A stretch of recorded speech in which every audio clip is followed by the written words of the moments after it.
Using the GROUPBY function will let you pull data from within common categories together, giving you a clearer whole picture idea of the specific data that you need. In the cell, type the following. Since you're looking to group the data by gender, select the cells containing this variable and add a comma.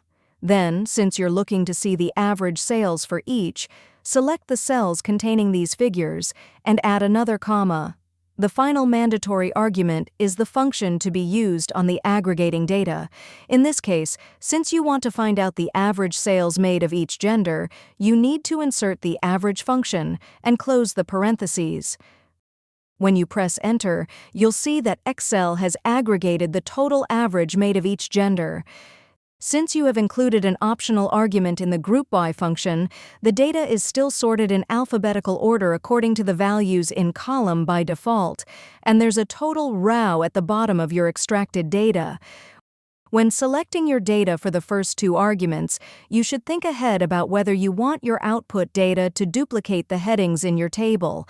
Type 1 if you have selected the headings in the first two arguments, but you don't want them to show in the result.